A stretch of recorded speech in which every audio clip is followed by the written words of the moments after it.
بسم اللہ الرحمن الرحیم۔ السلام علیکم۔ سینئر صحافی سمیع ابراہیم صاحب نے ایک بڑا انکشاف کیا ہے کہ تحریک لبیک کے اراکین شورا کو کیوں گرفتار کیا جا رہا ہے اور اب تک حافظ سعد حسین رضوی صاحب کی رہائی کیوں نہیں ہوئی۔ اس ویڈیو میں ہم اسی کے متعلق بات کریں گے۔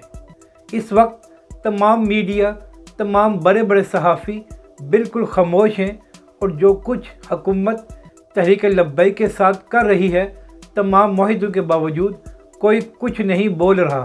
اس وقت سمیع ابراہیم صاحب وہ واحد صحافی ہیں جو ہر پلیٹ فارم پر تحریک لبیک کے لیے آواز اٹھا رہے ہیں اور حقائق بھی دنیا کو بتانے کی کوشش کر رہے ہیں۔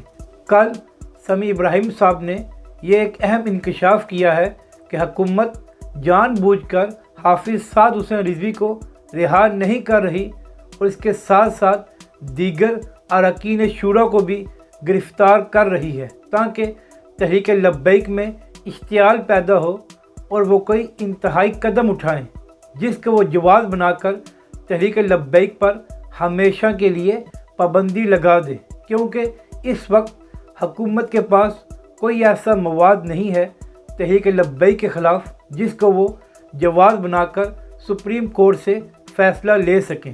تو اس لیے حکومت تمام تر معاہدوں کے باوجود مسلسل تحریک لبیک کے خلاف کارروائیاں کر رہی ہے تاکہ تحریک کو اشتعال دلایا جا سکے۔ تو اس لیے تحریک لبیک کے کارکنوں کے لیے یہی اہم ہے کہ اس وقت کوئی قدم نہ اٹھائیں تاکہ حکومت کو کوئی موقع نہ مل سکے۔ اور یہی وجہ ہے کہ کل ایک اور سینئر صحافی مظہر عباس صاحب نے ایک ٹی وی پروگرام میں بھی یہی بات کی ہے کہ شیخ رشید صاحب سے بات کر کے یہی معلوم ہو رہا ہے کہ وہ دوبارہ تحریک لبیک کو آرگنائز ہونے نہیں دیں گے، یعنی کہ شیخ رشید صاحب تمام تر وعدوں اور معاہدوں کے باوجود اپنی بات سے مکر رہے ہیں۔